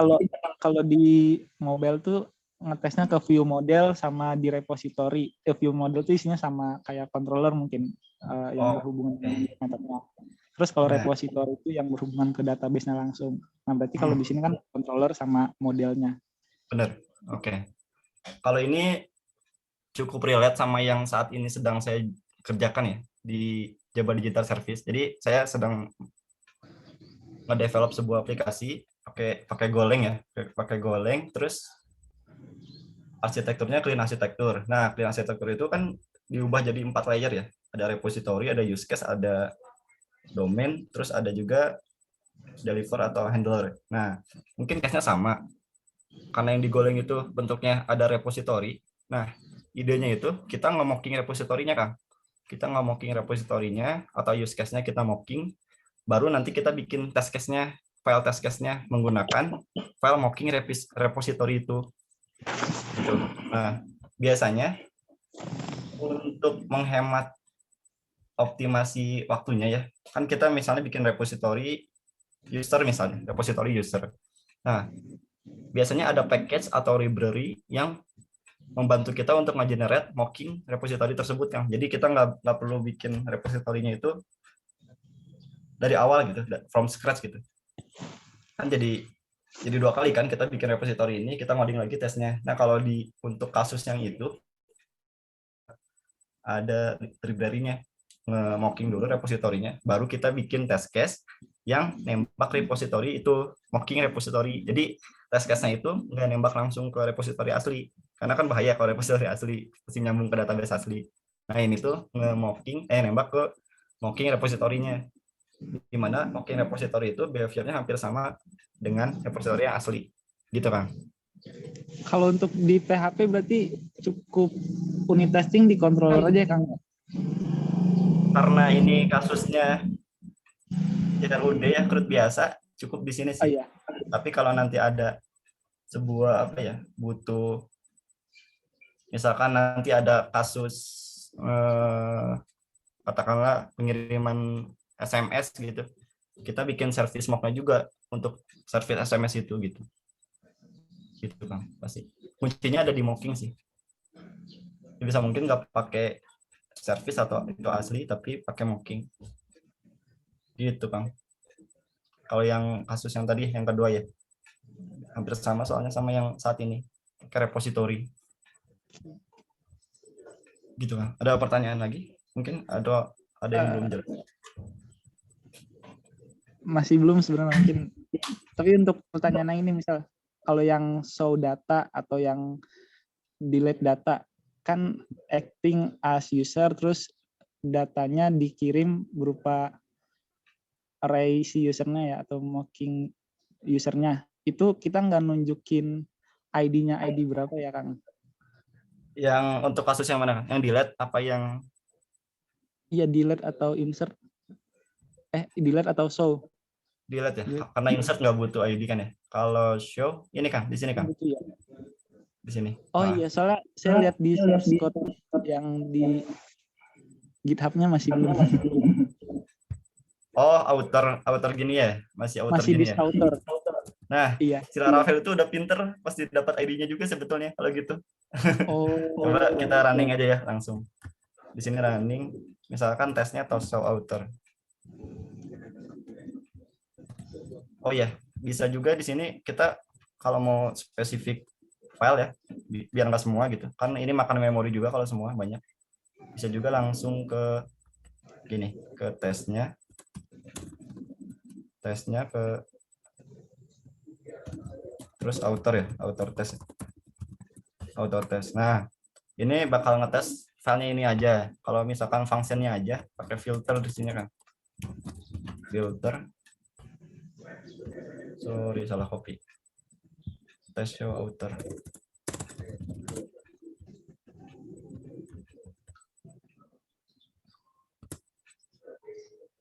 Ini kan udah tesnya, filter, namanya test show. Nah, tetap bisa Kang. Dia udah pinter ngebaca kok. Tapi tadi saya pakai ID ya, biar lebih jelas aja. Dan kalau kita tes di sini, tuh, autornya tetap ada. Tetap ke hit. Gitu Kang. Kurang lebih. Ya, semoga membantu dan memberi insight ya Kang. Baru belajar juga soalnya. Oke, menarik ya. Mungkin ini hal yang baru buat teman-teman semua. Jadi ini penting banget setelah ini teman-teman explore. Tadi Kang Novan boleh dilihatin hasil resultnya gitu ya. Sip. Coba hasil resultnya.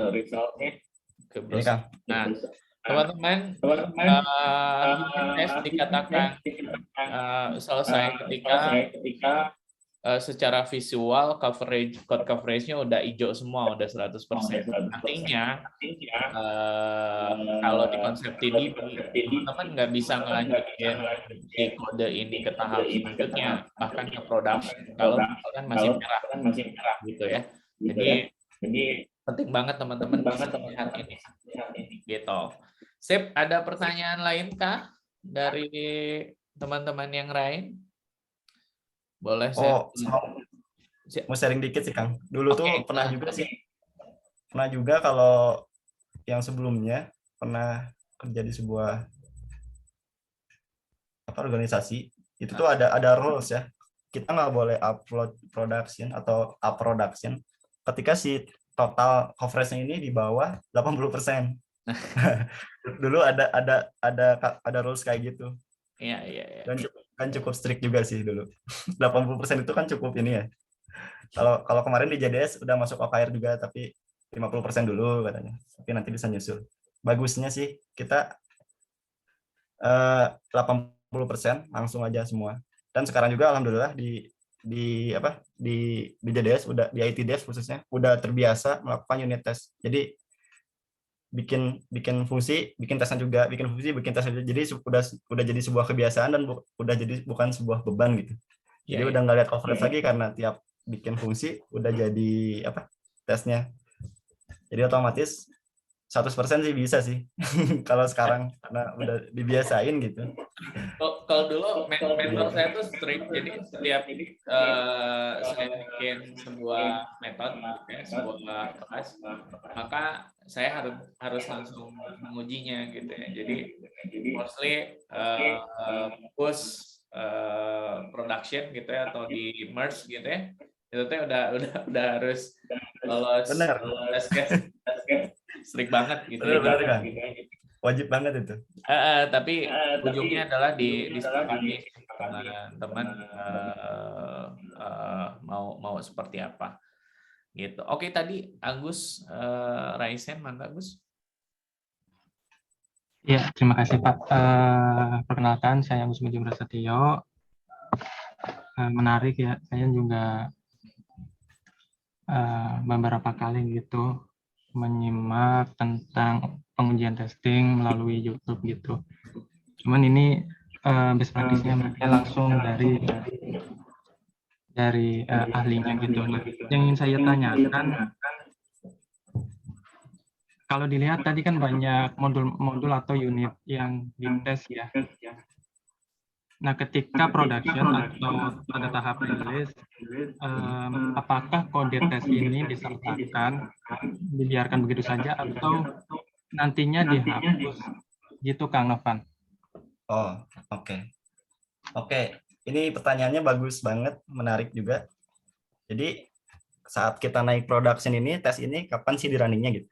Nah, biasanya, testing ini di-runningnya pada saat CI/CD. Mungkin teman-teman udah pernah dengar continuous integration sama continuous delivery ya. Itu proses pas mau upload atau deploy ya. Kalau CI itu continuous integration. Nah, kita pasangnya di CI, Kang. Kita pasangnya di CI si tes ini. Jadi misalkan kita upload ke GitHub, misalnya repositorinya di GitHub. Nah, pada saat kita bikin pull request itu, si CI-nya itu bakal jalan dan ngejalanin si tes ini. Jadi jika kita saat bikin pull request, CI-nya jalan, ngerunningin tes ini, dan ada fail, maka dia nggak akan bisa naik ke staging atau ke production, kan? Gitu. Jadi jawabannya itu si CI ini dijalaninnya pada saat continuous integration sih. Jadi continuous integration itu sebelum proses deployment kan. Nah, itu. Di situ, Kang. Jadi kalau terus tadi yang keduanya, apakah kodenya ini disertakan? Jelas disertakan sih. Kodenya itu ikut naik gitu. Kodenya ikut naik, tapi yang coverage-nya dia nggak ikut naik. Yang nggak ikut naiknya ini nih, coverage ini, Kang. Nah, report ini nggak ikut naik. Makanya biasanya report ini dimasukin ke Git ignore gitu. Tapi si tes ininya tetap ikut naik. Karena nanti folder tes ini akan dites pada saat proses CI-nya, continuous integration-nya. Gitu, Kang. Oke, terima kasih, Kang. Oke, cukup, Gus? Iya, cukup menjawab, Pak. Siap. Dari rekan-rekan yang lain, ada pertanyaan atau kita sudahi? Oke, Robi ngacung lagi pertanyaan terakhir ya, Bi. Mangga, silakan. Siap, Pak. Sebelumnya jadi terpikir pertanyaan lagi tadi terkait yang hijau-hijau 100%. Kan tadi ngetes controller ya, Pak. Ngetes controller dan akan hijau sepenuhnya jika semua functionnya sudah dibuat unit testnya ya, Pak. Dan kalau dilihat dari yang tadi sudah dibuat author test dengan author controllernya, saya lihat antara assertion dengan nilai return di author controllernya itu nggak sama, maksudnya di return function author controller, tapi di author test si ini tuh assertionnya cuman oke saja gitu. Itu apakah memang jadi apapun unit test, apapun functionnya, nilai baliknya Yang penting ketika oke gitu atau hijau sekali itu langsung otomatis gitu ya Pak. Jadi dia nggak ngebaca, nggak menyamakan antara nilai balik sama acceptance-nya. Oke, bagus sekali. Itu acceptance ini sebenarnya banyak ya Kang ya? Bisa pakai status atau created. Ini kita kalau cek di sini acceptance-nya banyak sekali kan. Nah, kalau idealnya bagusnya itu kita ngecek apa yang keluaran itu sesuai dengan apa yang kita inputkan ya. Bisa sih. Oke, kita coba aja deh salah satunya. Kita coba ya testingnya. Siapa tahu bisa. Karena udah lama nggak pakai Laravel. Sekarang lagi di Golang. Dulu tuh pakai assertsi gitu. Assertsi. Sorry, kita tambahin aja di sini biar banyak assertkan. Kalau nggak salah ada dia untuk ngeceknya assertsi. Assertsi apa nih? Given string array. Assertsi dia melihat sebuah data name. Gini kalau nggak salah. Jadi kan ini kita inputnya pada saat output store ya. Name-nya ini kan Alexander Afazet. Nah, pas kita udah dilakukan proses API endpoint-nya, kita cek lagi bener nggak yang keluarnya ini gitu. Kita coba tes filter, tes outer, tes store, outer dari tes outer test. Oh, bisa Kang, bener Kang. Pakainya assertsi. Nah, betul. Tadi seharusnya ketika kita ngecek semakin banyak assertion, semakin bagus kualitas testingnya. Karena semakin bagus apa yang diujinya gitu. Salah satunya dengan contohnya ini kan dia ngecek 3 misalnya status created sama dia ngecek validasi datanya sesuai nggak sama yang udah diinputkan gitu. Banyak Kang. Assertion banyak banget metodenya. Nggak hanya created atau status saja. Jadi sebenarnya akan tetap hijau apapun itu assertion-nya ya Kang. Life hack-nya kayak gitu, tapi penggunaannya bagusnya itu Bagusnya ya. minimal 4 atau 5 assert gitu. Siap. Saya kira dia bisa otomatis sesuaiin. Oh enggak, harus divalidasi juga kan. Yang input sama outputnya harus divalidasi juga. Itu fungsinya testing gitu Kang. Paling. Siap Kang. Sami-sami. Ya, yang pasti nggak bisa hijau, tapi test case-nya sedikit. Test case tergantung kebutuhan gitu ya. Tergantung kebutuhan, tergantung test plan. Jadi jangan sampai pengen cepat malah test case-nya tidak lengkap gitu ya. Itu. Sip, oke. Kayaknya nggak kerasa nih hampir 2 jam kita ngobrol sama Kang Novan. Kang Novan nanti boleh di-share ya paparannya tadi untuk di-share ke teman-teman. Juga teman-teman boleh banget follow Git-nya Kang Novan ya. Iya, bener Kang. Ini kalau yang mau detailnya saya udah tuangin ke artikel sih Kang di Medium di JDS Engineer. Oke. Nanti saya share di sini ya. Sekalian share link paparan sama link Zoom-nya ya. Sekalian nanti saya share ke teman-teman. Oke, teman-teman semua, kita ada agenda lain, agenda seminar nasional di jam yang sama. Jadi setelah ini kita ikut agenda seminar ya. Terima kasih banyak Kang Novan. Saya izin nge-wrap up ya pembelajaran kita pagi ini bahwa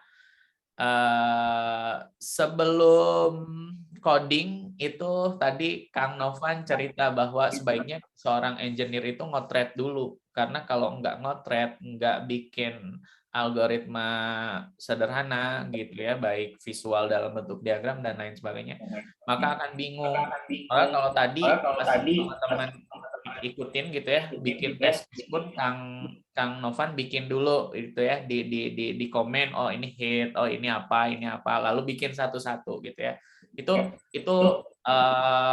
tips banget gitu ya untuk kita semua. Lalu kemudian test driven development, teman-teman. Pengujian itu dilakukan oleh engineer. Konsepnya adalah, idenya adalah setiap engineer harus bertanggung jawab terhadap kode yang dia buat gitu ya. Jadi pengujian software mata kuliah ini bukan mata kuliah yang khusus dipelajari untuk orang yang berminat untuk jadi seorang software QA gitu ya, baik quality assurance analyst maupun engineer, juga untuk programmernya gitu ya, karena programmer punya tugas yang besar untuk memastikan kualitas kodenya gitu ya. Itu dan teman-teman bisa menggunakan tools sesuai dengan yang biasa teman-teman kerjakan. Kalau saya tuh biasanya bukan fanboy gitu ya, saya bukan fanboy sesuatu gitu ya. Kalau teman-teman suka Visual Studio Code bisa pakai Visual Studio Code atau pakai yang lain, asal jangan pakai Notepad aja gitu ya, atau WordPad. Bingung nanti gitu. Itu gitu ya. Untuk bahasa pemrograman pun nanti aplikasinya ya disesuaikan teman-teman, karena di sini Kang Novan demonya dengan Laravel, basicnya PHP, jadi pakai PHP unit. Kalau teman-teman pakai yang lain Java misalkan ya pakai JUnit gitu ya, dan lain sebagainya. Tools banyak gitu ya, teman-teman bisa pakai. Terakhir mungkin sebelum saya tutup, saya mau ucapin terima kasih ke Kang Novan nih udah sharing di kelas kita. Teman-teman bisa belajar langsung dari praktisi di industri. Ini jadi motivasi yang besar buat teman-teman. Mudah-mudahan Kang Novan jantan amal soleh ya, amal soleh buat kita semua gitu ya. Udah sharing di sini. Nah, buat teman-teman ada tugas dari saya gitu ya sebelum berakhir. Tugasnya saya pengen teman-teman hanya eksplorasi unit testing. Belajar apa sih unit testing lebih jauh, tools apa, dan teman-teman mempersiapkan kode yang akan teman-teman uji gitu ya. Kode yang akan teman-teman uji. Siapin aplikasi, kelas, dan kode yang akan teman-teman uji gitu ya. Setup environment-nya, setup tadi PHP unit kalau di PHP gitu ya. Setup package yang teman-teman butuhkan gitu ya, di code editornya dan lain sebagainya. Dipersiapkan. Karena tadi kita latihannya di PHP, kalau yang lain coba dieksplor gitu ya. Pokoknya saya pengen teman-teman eksplorasi seminggu ke depan untuk unit testing. Minggu depan saya kasih tugas benerannya gitu ya. Jadi, tapi kalau misalkan teman-teman nggak belajar di seminggu ini, tugas minggu depan akan berat. So minggu ini harus belajar banget gitu ya. Sip, itu tugas dari saya. Kang Novan, thank you banget udah sharing. Kita tutup ya sesi dosen tamu kita minggu ini. Assalamualaikum Kang, itu udah di-share ya, Kang? Siap, nuhun. Siap, nuhun. Semua teman-teman kita bergabung di IS ya. Oke, di seminar nasional kita. Thank you, dadah. Assalamualaikum warahmatullahi wabarakatuh. Waalaikumsalam warahmatullahi wabarakatuh.